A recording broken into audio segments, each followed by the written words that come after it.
it going, everybody? Thought I'd do a ad read from the studio, and this podcast is sponsored by Firecracker Farm. Alex and his family grow hot peppers out of Florida and infusing them into sea salt. You'll see right behind me, I've got a nice display of the brick, which has got the three kings, Ghost, Scorpion, and Reaper in it. And I've been using their product for a couple years. I've got all their different flavors: Pineapple Express, Apocalypto, Justin's Blend Snake Eater. Really awesome stuff. Enjoy using them on everything from eggs to steak, different recipes and salads, all over the place. And now, proud to announce that I asked Alex to make me a flavor that I inspired and told him to make. Is now out. It is the YUZU. Just came out. It's up on the website, firecracker.farm. I have a promo code, Food Origins Pod C, for 10% off. Also, part of the proceeds go to Operation 300 and Pipe Hitter Foundation. Appreciate the support and hope you guys enjoy the new product with the YUZU hot salt. If you do get the bundle, you'll get a refill with it and the awesome push grinder, of course, that you guys see me using on social media quite a bit. And I use this pretty much every day. So hope you guys enjoy. Looking forward to hearing what you guys think of it. Appreciate the support. Take care. Enjoy the episode. Welcome to another episode of the Food Origins Podcast, everybody. Today, my guest is Toby Roberts, Thaan Charcoal. Really excited to have you on, and thanks for being here, Toby. Yeah, excited to be here. Thank you for inviting me. Yeah, we'll jump right into it. We got a lot to talk about. You got some new projects, but we want to go back to the beginning and kind of give us your background. Tell us your ethnic background and where you grew up. Yeah, for sure. Well, I grew up in the Northwest in a town called Port Townsend, which is really at the tip of the Olympic Peninsula, right on the Puget Sound. Small town, really idyllic. My family background is primarily Swedish and Welsh, I think are the biggest chunks of the heritage, but definitely kind of a classic Caucasian mix. But yeah, I grew up in Port Townsend, really beautiful, quiet place surrounded by salt water and salmon and shellfish and all that good stuff. Boats.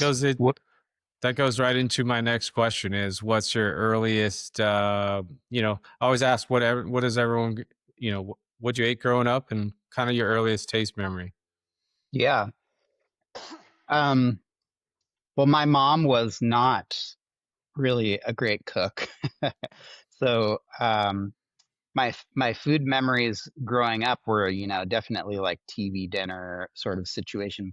But my grandparents had much more eclectic taste and took food more seriously. And I think that's where I really started exploring food, was with my grandpa in particular. He was many things, but he was a musician, and he played every week. He played piano at an Italian restaurant in Port Townsend called Lanza's. And part of the deal was that he got a bunch of dining credit. So I feel like the early sort of wow factor food that I had was at Lanza's Italian, which was very much like a red sauce Italian. So I remember that really vividly. I remember they had pepperoncinis on the table that you could just snack on, and I loved those for some reason. So definitely that. Also, I feel like at the time I just thought the fanciest thing was like a steamed mussels, like in a white wine garlic sauce with toasted nice bread. I think pretty early my taste in food was more broad than my mom's for sure, and my family, my brother. So that they might get a burger and I would get I would get the steamers. I would get the the clams and the mussels, and I always loved seafood. I would go to town on a Dungeness crab. Uh, yeah, those are my earliest memories. Being surrounded by water, I mean, that kind of draws you to the seafood. Was there anything unique in that area that they had more? Uh, not unique, maybe not unique in the cuisine, but I will say that uh, the the parties were like really unique there in that there was a ton of music, always a ton of music. There was fires and there was like salmon and like giant oysters that you would basically just throw in the embers of the fire until they popped and then eat them with cocktail sauce. So it was the food itself, maybe not unique, but the feeling is what I remember being really Mm, unique. And, these parties would be on the beach or, in big outdoor spaces like people's sort of like semi-forested backyards, and bonfires were a huge part of it. And yeah, salmon and oysters were a huge part of it. was that your like earliest memory of like cooking with fire? I think it is. Yeah, definitely. We didn't have a grill or anything at home, but it was those parties and these like celebrations and camping, of course, a lot of like cooking over fire and camping that I remember as first experiences cooking over fire. A whole fish cooked over the fire, when camping. That was like definitely one of my more vivid early memories of cooking over fire. Yeah, that's awesome. I mean, so, kind of give us a little bit of history. What were you doing before Tom? Yeah. Tell us what Well, you're up to. yeah. I've kind of always been in the restaurant industry in some form, uh, really all over the place. I've worked in a restaurant on a train in Alaska, and I've like fished and cooked on fishing boats. I've cooked in all kinds of restaurants from casual to fine dining. But in my 20s, I started moving more into the front of the house with restaurants, leaned hard into fine dining. I worked at a really crazy, opulent restaurant that opened in 2008 in Portland and also closed in 2008. It was pretty bad timing with the pandemic for like a, $10 million build out restaurant with a $2 million wine list during the Great Recession. Whoa. Yeah. And so that was I had gone to school sort of. I put myself through part of an engineering degree working in restaurants, and was really really loving restaurants and the just the hospitality in general, like providing hospitality and seeing people experience it was really powerful to me. And I knew I wouldn't get anything similar to that being a mechanical engineer. So my first go around with university, I stopped just in favor of leaning into restaurants. But when that big whale of a restaurant called Lucier closed in 2008, I went back to school for a business degree, but I still felt very, very committed to restaurants. And um, so when I was in business school still, I started with Pok Pok restaurants just in as an office manager. Pok Pok restaurants, an incredible group of Thai restaurants. We were in Portland and New York and Los Angeles and Las Vegas at one point. Toby, can you Really, describe that real quick on Pok Pok in case people yeah, don't know what that is? Yeah. yeah. Pok Pok is a group of Thai restaurants, like I mentioned, from Chef Andy Ricker, who is arguably one of the most famous. He's a Caucasian guy, white guy, but probably one of the most famous Thai chefs out there. And Pok Pok was the original. It's in Portland, Oregon. and an old house on Southeast Division Street. And it's pretty regionally specific Thai food, primarily from the northern Thai, from Chiang Mai and Isan, although there was inspiration from outside of that area, but it wasn't your standard central Thai sort of rainbow curry situation. Uh it was a food that took no shortcuts. It was uh really intense. It was really delicious, and we there was so much work that went into sourcing the right ingredients. We couldn't always get the exact ingredients that they would use in Thailand, but we found very good approximations with, the beautiful produce in Oregon and elsewhere, and we didn't take any shortcuts in the preparation. We cooked an incredible amount of food over charcoal, not only in the restaurants but also in the commissary. We had a commissary that would do really a lot of the recipes started at the commissary because we were such a high volume restaurant. And in order to still take the time with the food, you had to start sort of off site. So we would cook so many things over charcoal. We would even do things like toasting rice in a giant wok over charcoal. Um, you know, we would roast eggplant directly on the charcoal and then peel them and then, portion them out for this really incredible eggplant salad dish. Um, so yeah, it was just really incredible, sort of regionally specific Thai food. And Andy, Chef Andy, won a James Beard for Best Chef Northwest in, I want to say, 2011. And then pretty soon after that, we went to New York. We opened some spots in New York. Uh, we got a Michelin star for our Pok Pok New York location. Andy got a James Beard Award for some of his journalism around Thai food. And he wrote a series of cookbooks. He wrote 3 cookbooks as well: Pok Pok, The Drinking Food of Thailand, which was kind of based on the Whiskey Soda Lounge concept that we did. Really intense, spicy, really fun food. That cookbook, The Drinking Food of Thailand, is probably my favorite. And then he also wrote like a Pok Pok noodles cookbook. So it's a cookbook of noodles.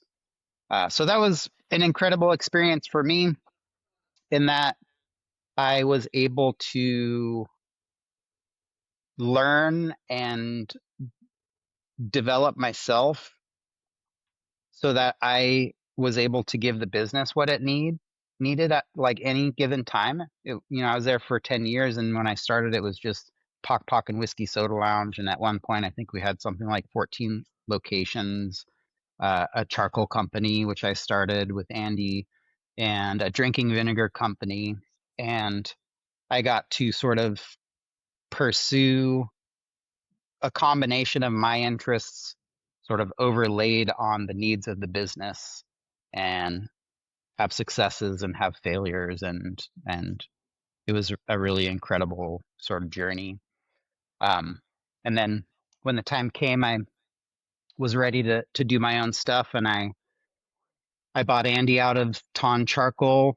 It felt like my baby. That the inspiration for Thaan Charcoal was that we didn't like the charcoal that we were using. It was, really messy. It was made with mesquite and like clogging the vents with soot, and like every surface was covered in soot. It was really, really dirty. Or it was made from like mangrove, and it wasn't sustainable. Um, so I did a lot of work finding a right manufacturing partner in Thailand, and brought that in. So it very much felt like it was um it was my baby, my little business baby. And so I bought Andy out of Thaan Charcoal when I left, and I opened some other restaurants. I opened Gado in Portland, which is sort of an Indonesian inspired restaurant. My partners were Tom and Mariah, married couple, Tom and Mariah Pisha Duffley.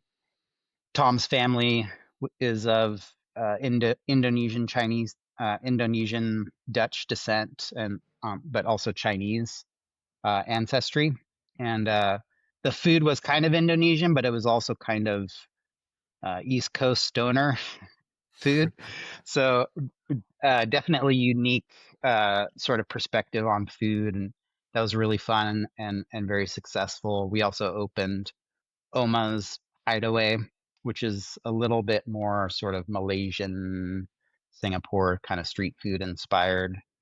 And um, yeah, so I left Pok Pok and developed kind of a little family of businesses that kept me very busy. I also opened some cafes, Gilder cafes with a couple other partners, and yeah, it was really fun. That's the It's that's the lead up. yeah, for sure. I mean, you started Ton back in what 2014, right? Yep, started it in 2014. I think I'd started bringing in the charcoal maybe 2012, 2013, but pretty quickly bringing it in for the restaurants. Pretty quickly realized that we just couldn't be the only restaurant that needed a better charcoal, and was kind of struggling with the options that were out there. Yeah, kind of tell us your process for that because you discover charcoal. I mean, cooking over fire is as old as time, so it's the most primal thing we probably can do for food. Hmm. Tell us your process about dealing with the first like the kind of your thought process about like, okay, how can I change the game? This is what I'm using. It doesn't work. I don't like it. Like you're saying, just tell us kind of how you got Yeah, into that, and then we'll get into you know where it's taken you. yeah, for sure.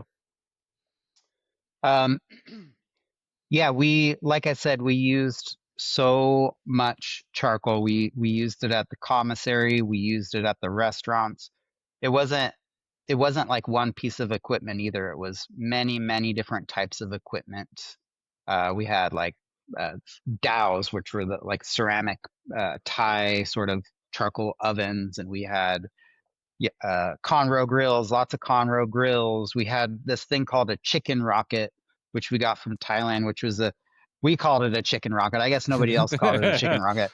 Uh, but it was kind of this like stainless steel rocket looking thing where you would hang the chickens around the perimeter Mm. uh, with hooks, and there you would put actually a towel, one of those ceramic ovens in the middle of this charcoal rocket, and so it was indirect charcoal heating and like made really beautiful roast chickens.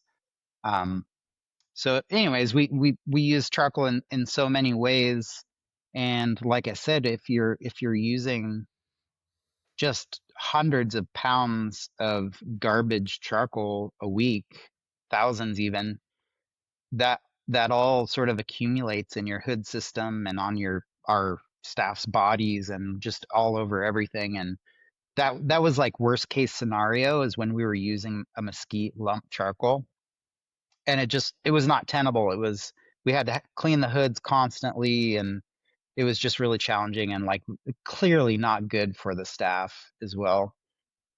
So it was either that or we were using a charcoal that is called an Ibisu charcoal, and it's sort of Binchaton adjacent, but it's an extruded charcoal. But that typically is made from mangrove, which is really detrimental to like riparian areas, and just weren't feeling good about it. And we were spending a ton of money on it.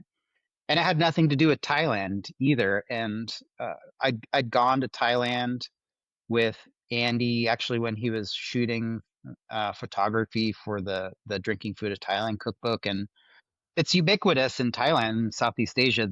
This charcoal, and I just felt like why aren't we getting our charcoal from Thailand? Number one, and why are we compromising so hard on something that is so important to the experience that we're giving?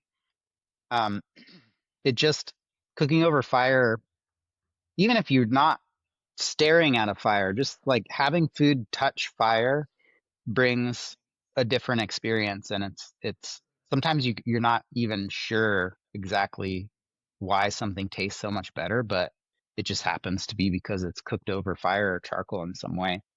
Um, so I was really committed to finding something from Thailand, something more sustainable, and something that we, could be proud of and weren't creating, an unhealthy situation for our staff members. So it took a lot of trial and error to find something that felt right. We tried coconut charcoal, we tried, all kinds of different charcoals, and what I found was a really fantastic manufacturing partner that they wouldn't use the same language, but ended up being or having the same sort of value system that I have around hospitality and quality and like doing good work first and then letting the positive outcome of doing good work follow. They weren't chasing a buck. Right. It's a second generation family that's running this business. Uh, they design their own equipment, their own like charcoal manufacturing equipment. And they also, this is my favorite part, but they have built this like sort of circular economy in their region, which is Rayong, Thailand. And they actually will like they work with tons of very, very small plantation owners. Some of it is like 10 trees, 15 trees, really, really tiny plots of land. And they go out every day and they collect trimmings from these plantations, from the rambutan plantations, which it's like a tropical fruit similar to a lychee, but it's kind of like a hairy red alien egg looking thing. Really, really tasty. Uh, but they would go out and collect these trimmings. But not only that, if they would also provide seedlings. They would provide seedlings to these maybe a new landowner or somebody that was just getting started, and Mm, they would kind of educate them on best practices for growing the fruit, which would be the primary revenue source, obviously, but also pruning the trees to maximize the harvest, but also have this secondary revenue source, which is the wood that becomes our charcoal. And then this is really interesting, but the byproduct of the charcoal process, it's called wood vinegar, and it's all natural, but it works as a really fantastic mild pesticide. So it's like there's no chemicals in it, but it's more of like a pest deterrent. It doesn't like kill the pests, but pests don't like it, like insects and whatnot. And it's that's cool. also like a mild fertilizer. So this cycle is really cool. It's like it kind of often will start with Desmond and Tracy providing seedlings, the seedlings growing to fruit and then being pruned and becoming charcoal and then becoming wood vinegar and like going back into the soil and like having this really circular thing. So anyhow, I spent a lot of time and feel really, really lucky to have found these really fantastic manufacturing partners that I've worked with for, 12, 12 years now. Um, I'll go visit them and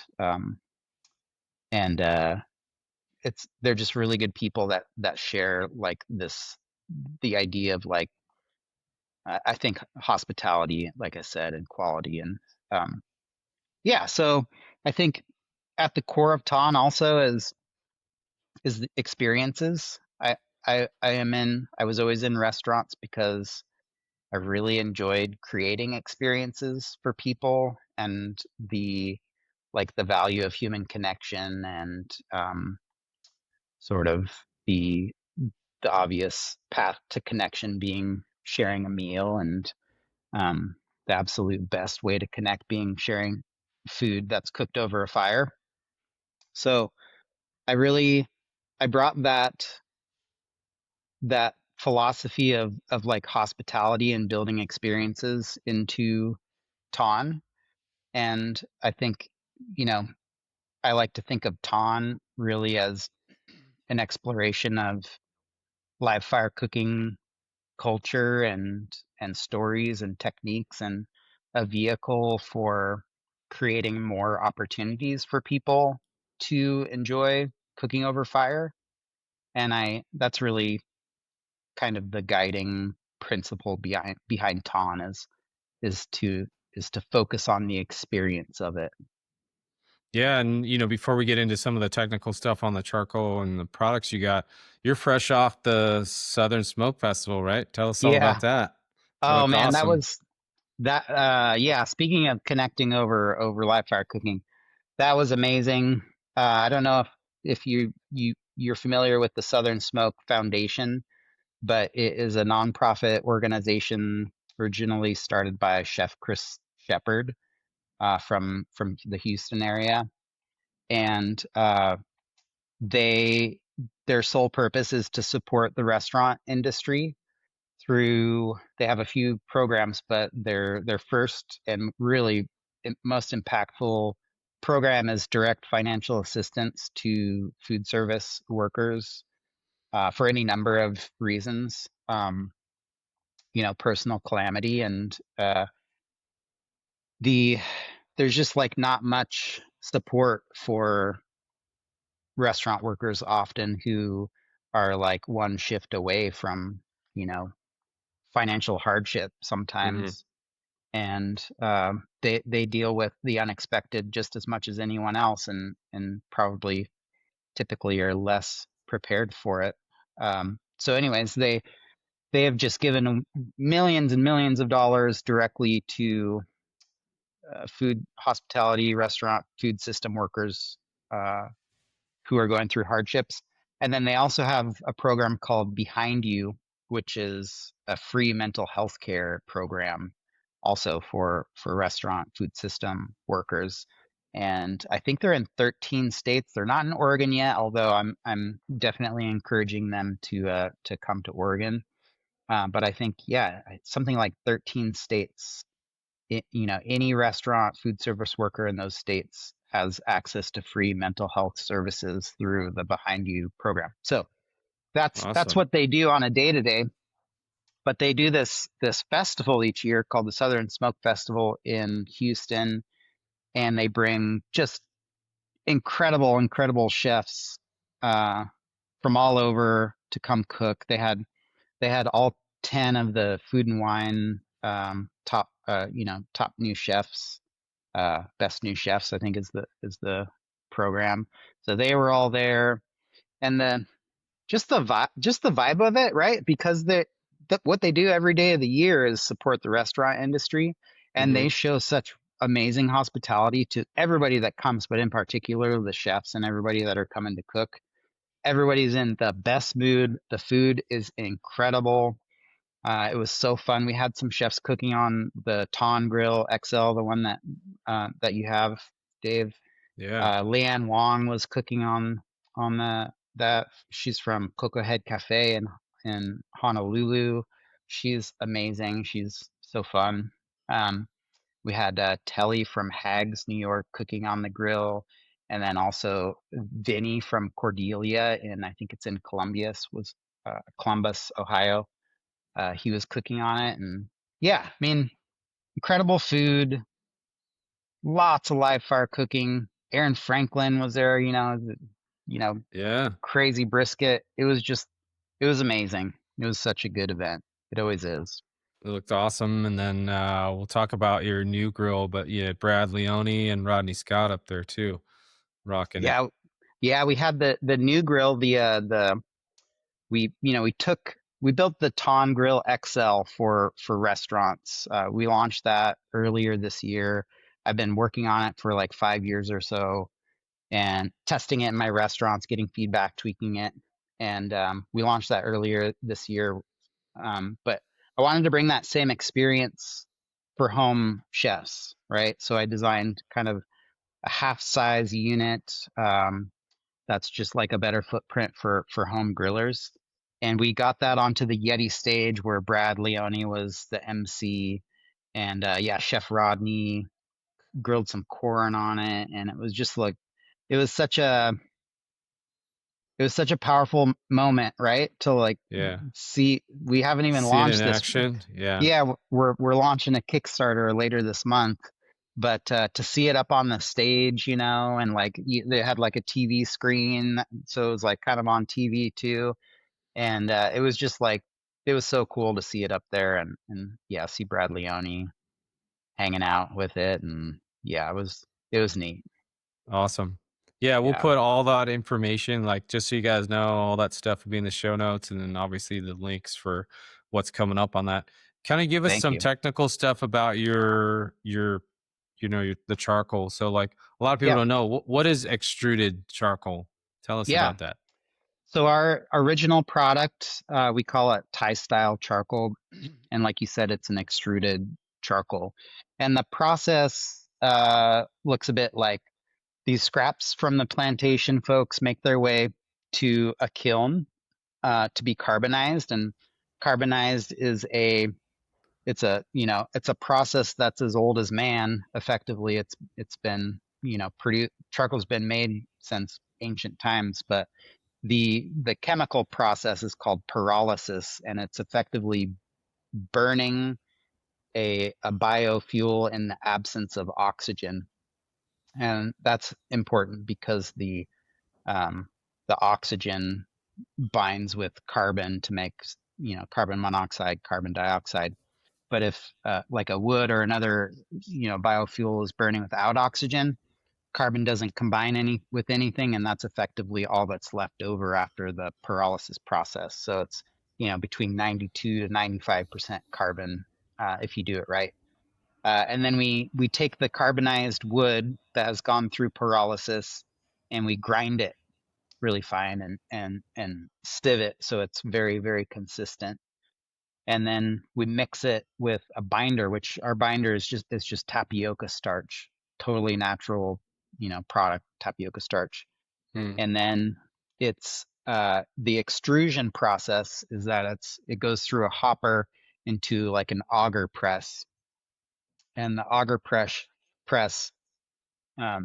compacts it at a really intensely high pressure, like 14,000 pounds per square inch, through a mold that is, our unique Thaan shape, and it also has sort of a rod in the middle that it goes through. So the extruded logs are really, really dense, and they have a hole through the middle, which helps with circulation while it's burning. And then as it's extruded, it's cut to length, and then it It's goes kind of through like pasta. yeah, it's exactly like pasta. Very, very, very, very dense carbon pasta. Yeah. Uh, and yeah, cut to shape, cut to length, and then Hmm. goes through a secondary drying process, which uses the waste heat from the kiln, the carbonization kiln.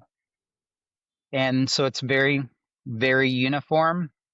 It's very, very dense. And because of those things, it burns very slow from the outside in, and it burns so slow and there's no very low impurities, that it burns without smoke, and it burns for a very long time at a really intense high heat, uh, and with, you know it's like it hits a plateau temp. Like if you're using like a pillow briquette or a lump charcoal, you're gonna see like a peak temperature up front, and then it really quickly starts to come down. This kind of peaks and then sort of stays there for a long time. Um, which is all of those qualities make it really fantastic in a restaurant setting, because it's really compact, it's really uniform, it burns the same every single time, it burns without smoke, so you're really kind of letting your ingredients speak for themselves, unless you want to add like smokiness, which you can do with chips or whatever. But you're really, I think, your ingredients, you can taste them more when you use a charcoal that burns with very little or no smoke. Um, there's not so much of a learning curve cooking on our charcoal, because it gives you a lot more grace than like live wood or more inconsistent charcoals. Say you're like a new line cook, or like you're a line cook who hasn't worked the grill before. Because of its consistency and you know reliability, and the fact that it's the same every time, your learning curve is a little shorter. So that's really nice in a restaurant setting. Since the launch of that Thai style, we have also expanded to sort of a retail set. We tried the Thai style charcoal in brick and mortar, like a sort of natural grocer. And Hmm. the fact that it was in a box, the fact that the shape was really unfamiliar, the fact that it was harder to light, it was not like a home run in brick and mortar. But we still wanted to connect with more people, so we launched a 100% oak lump charcoal, which is really nice. And we still design with like restaurants in mind and like the experience of grilling in mind. So we screen out anything under 2 inches. So we don't put anything under the size of 2 inches in the bag of charcoal. No dust and debris, which is what you find typically with like a lump charcoal, and nothing over 6 inches. So there's no like giant log sitting in there. So again, it's like it's more consistent, it's cleaner, and it's just like more fun to use when you don't have to deal with like a huge mess. Hmm. Um, and that's from Chihuahua, the sort of high deserts of Chihuahua, which is the northern state in Mexico. And it's a state program. They're trying to thin the forests of dead stock oak just to maintain sort of the high desert savanna forest health. And so it's a it's sustainable and that it's dead stock that's being thinned. And then we had all these trimmings or we had all these leavings from that process because we're screening anything out under 2 inches, and we were trying to figure out what to do with it. That was like novel. What we ended up doing was mixing it with pecan shell charcoal, which pecans are a big industry in Chihuahua as well, and juniper, which can be invasive, especially like in pasture lands, and often is just burned in the field to get rid of it. So we combine those three in our high desert blend briquette, um, and it's yeah, like I said, all sort of byproducts or intentionally chosen inputs from the high deserts of Chihuahua, and the briquettes themselves are sort of pillow shaped, and they're really beautiful, sort of like there's like a little floral aroma happening from the juniper, and the oak is like smooth and like nutty from the pecan. That one's really fun. I'm proud of that one. Awesome. And then, I got to use the bamboo Ogaton charcoal. Tell us about that. Is Yeah. it similar in shape to the Thai style? Yeah, we were experimenting during the pandemic because everything was broken more or less. Hmm. And ocean freight was really crazy, and um, like really macro level challenges were making it hard to get our Thai style charcoal. Um, like the borders were closed at one point, labor was Right. like really difficult, and we one of our worst nightmares is to run out of charcoal for our restaurant partners, because it's not like, I don't know, chefs and restaurants have, they can be specific about anything, right? So I could say like Right. it's not like switching flours, but like that maybe just as like critical as like For switching sure. charcoal. But the our charcoal like literally fuels their restaurant, Hmm. and substitutes are just not, they're not fun because they work different and people have to like relearn how to use them.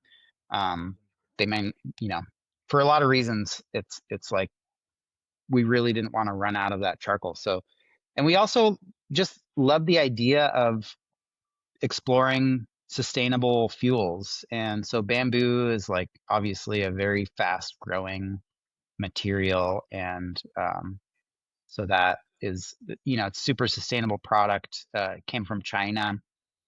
It's really nice. It works really well. I would say it doesn't burn quite as hot as the Thai style rambutan charcoal. That's largely because of it depends on the density of the input, kind of the quality of the charcoal you get. fruit woods are typically much more dense than other woods, and bamboo is pretty dense, but doesn't quite compare to the rambutan wood. But it smells really nice. It's very sustainable. Um, it was a fun product to kind of experiment with. Um, but I think in the end, people just really love the Thai style stuff. So we're kind of stuck sticking with that. Yeah, and then you've got I mean, you've got a bunch of different ones, but like you also have I was looking at some of the others. You have the oak lump, original Thai Hmm. style, yeah, and the high desert Yeah. briquettes, right? Yeah. We So, also uh we also do a fatwood fire starter, which is yeah. it's cool in that we're not the first ones to do fatwood, but I just love it because it's like made by nature. It's fatwood is basically the stump of or the heartwood in the stump of a pine tree. All the resin kind of collects in the stump, and it can't be used as lumber because it's so resinous. Um, and so, yeah, you literally cut it up, and it's a perfect fire starter. It's so full of resin, of pine resin, that it can't get wet, and it's like you look at it wrong, and it lights on fire, and it's just yeah, another sort of like y- you know, also kind of a commercial byproduct in that they can't use it after harvesting a pine tree. I mean, it works great, and I kind of tested the grill out anyway, like knowing I was going to talk to you just so I could have that experience. But yeah, like all that sap is boiling out of there Yeah, it's when like you light it on fire. "Brrr." Yeah, so it's great. Like, and it lights on and it's going.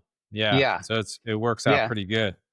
it's really Um, nice. We brought a ton to Southern Smoke, and we were ahead of the event, ahead of the festival. We were just running around with our heads cut off, like lighting all these fires with the fat wood, just like building a little sort of like volcano shape, and lighting some fat wood and dropping it in, like going over, stacking some Thai style on fat wood. We probably lit a dozen fires at the festival. It was pretty fun. well, while I have you here, what is the best way to light your charcoal? I know you kind of gave me a description, like do the Yeah. log cabin style, but is that your favorite way of lighting it up? Yeah, I mean, I definitely recommend having fire starters on hand, whether they're the fat wood or there's all kinds of cool fire starters out there right now. But my Hmm. favorite is the fat wood because you can stack charcoal, especially our Thai style, which is like I said, really uniform sort of log shape.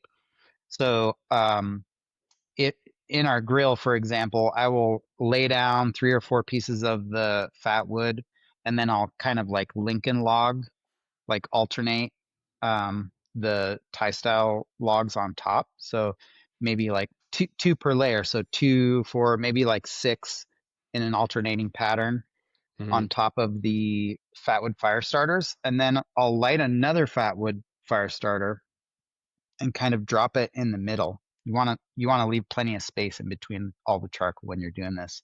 So you light one more stick, you drop it in the middle, and that one actually lights the fatwood sticks at the bottom, Mm.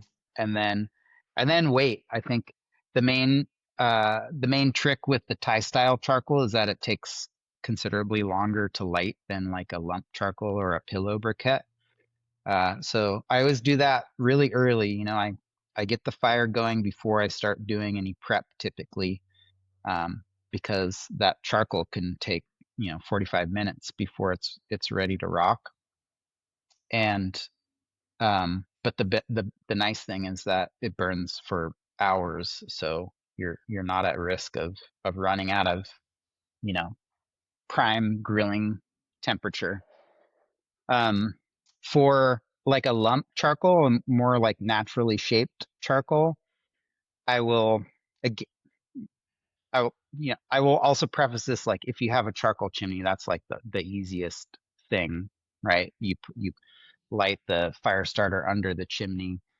Um, with the Thai style, I put them in vertically, so I fill the bottom of a chimney with the like vertically oriented Thai style charcoal, light the fat wood underneath it, and that's faster because just the way that the air flows is like more It's just going intense. straight up. Yeah. Yeah. So that'll get you there quickest. If you don't have the chimney, then with a lump, I will put some fire starters down, build kind of a volcano around it. So there's like a little opening at the top. And then again, kind of like light a fire starter, put it down, maybe put it, if I have like a big chunk, you can kind of close up the hole. But that's my preferred way with a lump charcoal, or also with the pillows briquettes, you can kind of make that same volcano shape Yeah. and go that way. Awesome. Yeah. We'll move right into the grill. We got to talk about the Thaan XL and then your new one, but kind of tell us, your thought process into making a grill, because there's a bunch out there. There's the old school Weber to all the different smokers we got out there now that are electronic and old school offsets. Tell us your mindset on that. And I'd love to hear how many iterations before you actually put that out. I mean, it took you a Yeah. long time to get it going too. Yeah, it did. I started working on the XL probably 5 years ago, maybe a little more than 5 years ago. And the reason I started working on it was that, again, I come from restaurants, right? And we use these Conroe grills, which is kind of a misnomer. It was like what everybody calls them in the US is Conroe grills, and they're these ceramic sort of refractory brick rectangular grills that are Japanese in origin. The And Bincho style, yeah. yeah, the Bincho or yakitori style grills, but they're made with these bricks, right? Mm-hmm. And they are great for restaurants in the way that they perform. They're fully insulated, so it's super intense heat at the grilling surface, and they are very heavy, but that you can move them around. So you want to add a little live fire cooking program to your restaurant, but you don't want to invest in a dedicated charcoal hood. Having something with a small footprint that you can, disappear when you need to is important. So those grills are great because they can like live on an equipment stand. They can sit on your 6 burner. They can like be there during service, but they can be gone when it's not service. And anyway, we just use them everywhere, right? These Conroe grills, you see them all the time in professional kitchens. But the downside, the reason why they're not good is that they're effectively disposable. The bricks they'll fail every single time in a commercial setting because you're using them all day, every day, all day, every day. They're hard to clean, like inevitably, either just by the constant like temperature cycling, the bricks on the bottom will crack and you'll have to throw it away. And you've got, for the 30-inch grill, you're spending like 600 or so or more. And I got sick of doing that every like 12 to 18 months.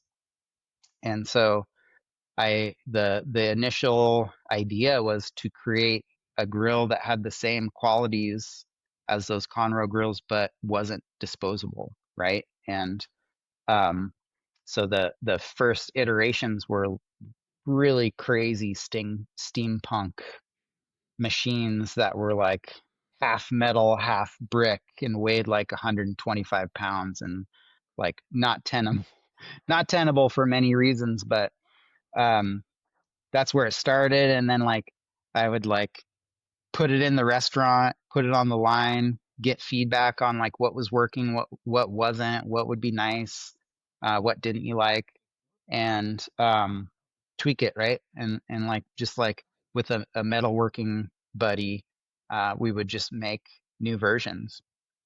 And I think I want to say we made 3 or 4 early versions that were like homemade numbers before I felt good about getting some help with it. If that makes sense. Mm-hmm. So I was like, yeah, I definitely want to do this.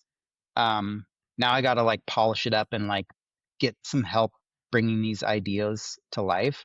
And so I hired a mechanical engineer and a graphic or an industrial designer to help me with the form factor and to help me with some of the like really tricky mechanics of it, and started iterating that process and uh, prototyping those designs, getting more feedback, like change the vent, bring the charcoal closer to the grill, like, how do we lighten this up? Like lots of little tweaks along those lines. And then I think that was probably like 3 or 4 additional iterations. There was like stainless steel versions, and there was like powder coated versions. There was like playing around with the materials, like, do we do 304 stainless? Do we do 430 stainless? Should we do like cold rolled steel? Um, and like I said, each time I was bringing them to the restaurants and getting feedback and going deeper and adding more features that, like, on the surface are simple, and they're it's not like groundbreaking technology, but that's really thoughtful and intentional and who it was designed for. And yeah, eventually it felt ready, so we went to production and launched early this year with the Thaan Grill XL, which is, you worked it. I love cooking on it. It's like there's a lot of features that are just like really, like I said, simple but great. Well thought out. I've worked on what we call a bencho grill. I've used a bunch of different ones, and just to see it, and I saw yours a while back and was like, that thing's badass. Like, one, you picked black, it was cool in color, it looks sleek. You have the steel grill grates on top, so like you can just, that's all you're seeing. It's like almost seamless, so it doesn't have Hmm. like all these rough edges, you rub against them and stuff, so which is cool. You smooth out the edges. Handles easy to grab. You got those awesome pop out grab handles, which makes it, Hmm. even though it's heavy, but it should be heavy Hmm. because it, you built it for the restaurant or to be outdoors and be robust. And so, yeah, it's got to have some weight to it. And I like that because I know it's not going to fall over if you just tap Hmm. it. Because some grills, if you're working out on the outdoors or whatever and you tap it, it's going to fall over. So having Yeah. the weight, and then just, yeah, like everything, the fire bricks in the bottom, those Hmm. trays that are underneath to hold the charcoal, Hmm. super super strong. Then you set the plancha too, which is cool. Tell us about the Hmm. plancha. Is that Oh like yeah, cast iron? it's a cast iron. Plancha is kind of a play on words with a PLAA, like Thaan, but Yeah. the plancha it's got a little depth to it, which is nice. Mm-hmm. What I've found and kind of the inspiration is, you're cooking something really fatty, and I mentioned our Thai style charcoal is smokeless, but if you have a bunch of fat dripping down on the charcoal, no charcoal is going to be smokeless in that environment. So the plancha is really nice for rendering fat. If you're doing pork belly or you're doing duck breast or something like that, you can render a lot of the fat in the plancha and then finish it directly over charcoal, and then you're not Mm. getting the same like level of flare ups. You can do, you know, a, things like sautéing onions, or I've made French toast in it over the fire. Like it just, it's a way to expand the functionality of the grill and like really allow for creativity. Uh, Carlo Lamagna at Magna Cucina in Portland, he does he'll do um where did I lose the word? He'll do bone marrow over it. Mm. Like he'll like sear the marrow with the what do they call it, canoe cut or whatever they call that, like cross cut bone marrow. Yeah, And it's split, and then yeah, it's right yeah, in the middle. Yeah. so he'll like sort of sear the marrow on the plancha. Um, and then, yeah. But yeah, just like I said, expands the functionality of the grill. And I think that that's something we want to explore more of. Um, I want to do a fish basket. I want people to have tools to do more things with this grill, but like have the tools just really work, right? Like lock in, or just just fit perfectly and be really functional. It's kind of like it all should be really intentional and come together to allow for just like a really good cooking experience. Yeah, I mean it fits. Like it doesn't feel out of place. Mm-hmm. You know, that's kind of the experience. Like, oh yeah, it's right there. Oh, you know, if I need to remove the grate to, you know, get some more charcoal or move the charcoal Mm-hmm. around, Yeah. pop it up. It comes off real easy. It's not locked in somehow. You Yeah. know, awesome. That that was one of the innovations from an earlier iteration, because originally it was one grate for the entire Mm, grill, but yeah, you couldn't feed it charcoal. It was just like cumbersome. And in a restaurant setting, when you might be cooking on that 8 hours something, you're going to need to put more charcoal in there. So that was one of those changes. yeah. No, it's a nice. What's some of the biggest challenges that you went through getting it out? You know, I'm sure production Yeah. was difficult. Um, Production was difficult for sure. It was kind of fun. I don't know, like I really enjoyed basically the entire process start to finish, because it was new for me. I never designed like a hard good. And so working with a really incredible mechanical engineer, his name's David Lujan, that was like really amazing. Um, the the I found some partners, Alliance Trading, shout out. Alliance Trading are basically sort of manufacturing facilitators, and they work with all these manufacturers all over the world, and they help me identify the right manufacturing partners and work through the sort of sampling process. And it wasn't one manufacturer. We tried, I think, 4 different manufacturers, and we sampled with all these different people. But I loved that, because it was like the first time one of those samples came, I was like, this is the idea. It's like, here it is. And it felt so real, right? And so that part was really fun. The some of the It was a little bit funny working with, I made the XL in China with really, really fantastic manufacturers, but sometimes they would like kind of tell me what they thought I should do. And from experience, right? And I totally respect that, but I also knew what I wanted. And some of it was like the handles, like those handles are Bakelite, so it's a inorganic material, so it's not going to grow any funk in there. And they just wanted me to use like black plastic, and I was like, I don't want to use black plastic. But they literally would keep sending me samples with black plastic handles, and I was like, stop doing that, Yeah, or it'd be like, yeah, I really love the black also, and like I wanted it to be really cool looking, but I didn't want it to be super distracting from a kitchen environment, because calm kitchen is clean kitchen, and like, it's not yeah, about the Thaan Grill, it's about like the skill and the creativity and what's like happening in these restaurant kitchens.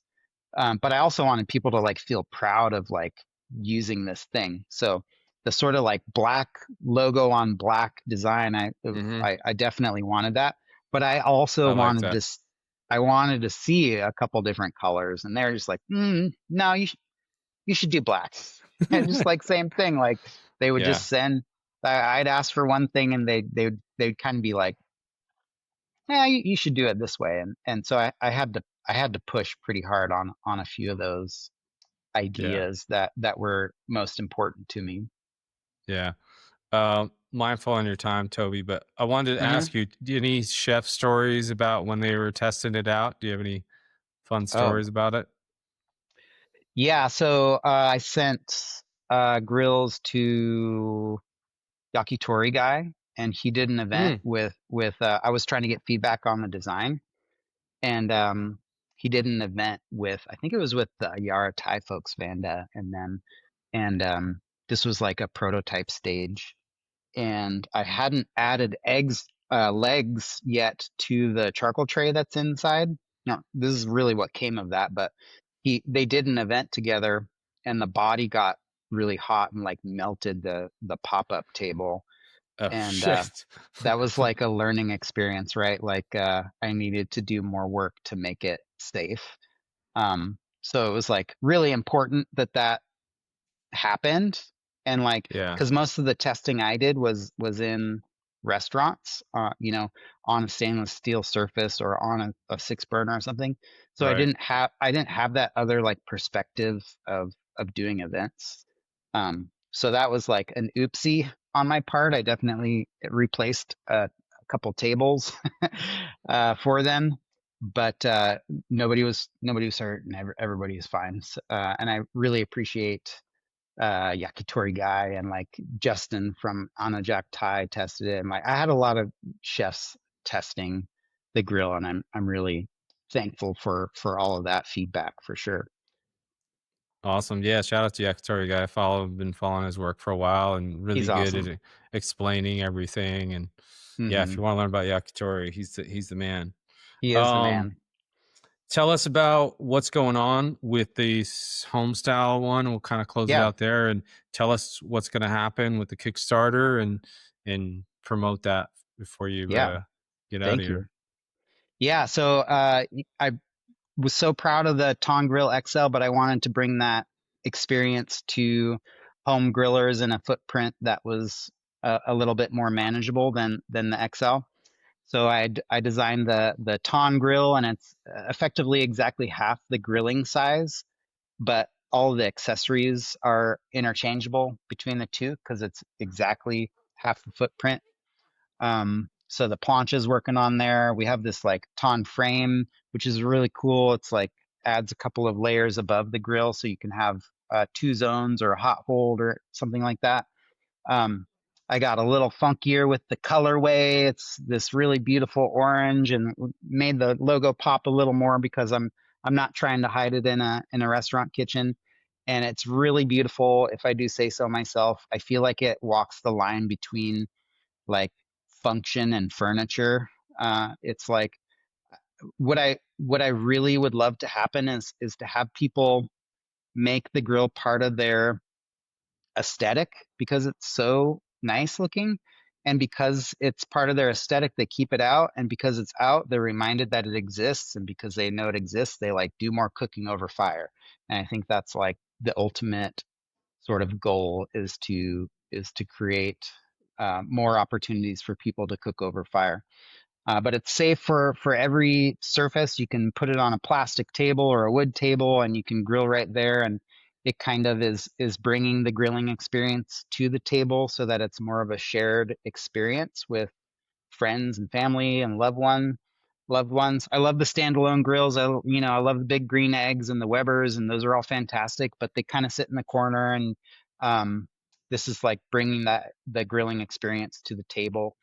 um, it's really made with the same quality in mind as the XL. So this could work in a professional setting. It's just designed with a footprint that's better for home use, but it's going to last for generations. And I'm just really proud of it. There's lots of accessories now and lots of accessories coming. The Kickstarter launch it's going to go live on October 21st, and it'll be a 30-day Kickstarter. It's kind of funny to do a Kickstarter because we've been in the game, the charcoal, the live fire cooking game for over 10 years, but we haven't. This is our way to really connect with like home users and Hmm. consumers. We're deeply connected to restaurants, but we had to sort of find a new way to connect to this audience. And it's been fun. It's like a big learning curve for me doing a Kickstarter campaign, but I'm enjoying it very much. And there's a lot of momentum, a lot of excitement. And yeah, we're going live, and geez, I guess it's exactly 2 weeks from today. Yeah. Before we close it out, what's your favorite thing to cook on the grill? Mm. I My favorite ingredient to cook over fire is actually eggplant. I will burn the crap out of eggplant, I'll just cook it directly on the coals. And there's a Filipino dish called tortang talong that I really, really love. And but I'll cook the crap out of the eggplant right on the coals, and then peel it, and then it's just like really simple, like scrambled eggs with fish sauce. But I'll do it I'll finish it in the plancha. So I'll grill the eggplant over the coals, clean it up, do the scrambled eggs on a plate thing, and then dump that into the hot plancha. That's really, really fun and really, really delicious. Um, Beyond that, I think my kids really like wings, and so I'll do like some kind of flavorful marinade on wings, and then the on the Thaan Grill, it's fun to cook them, but it's pretty high direct heat. So I'm just always moving the wings, and they get like really colorful, like really charred and delicious. And yeah, so I would say those are a couple of my favorites. Awesome, man. Toby, Yeah. thank you for your time. I'll leave the floor to you. You can say whatever you need to, give any advice or whatever you like, man. The floor is yours. Yeah. Thank you. Yeah, I mean, thanks for having me. I just really appreciate coming on and talking about what I'm up to. Super excited for this Kickstarter. Definitely would love all the support anybody can give towards that. Um, I think I would say that I've just really enjoyed the experiences that come from cooking over fire, and like I think everybody should try to make more time for that. And there's there's this cultural importance placed on convenience and cooking over gas or doing things that are quick. And I would just urge people to fight against that, because uh there's this funny thing that, like, we do events all over the country, we're talking to people constantly, and what we hear so often is I love cooking over charcoal. It's like so much more fun, it's so much more flavorful, but I cook over gas. I don't, because it's so convenient, it's so fast. And I don't disagree with that, but if you can like be more in the moment and like give yourself the time to do it, it's like you get more enjoyment from it.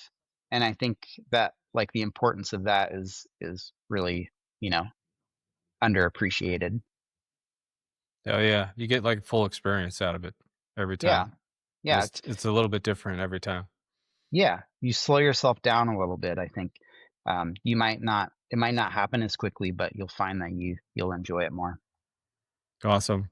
Close it out. Everything can be found at Thaan Charcoal. That's 2 A's, ThaanCharcoal.com, and at Thaan Charcoal on Instagram. And they'll be putting out everything pretty much daily, showing everything out. And I'm actually going to be doing an unboxing. Like I was shooting an unboxing yesterday. So I'll do a fun Nice. unboxing on YouTube and stitch that together for you guys. And appreciate it, Cool. everybody. Thanks for listening. We're going to shut this down. Thanks. Take Thanks, care, Tim. everybody. Thanks for listening.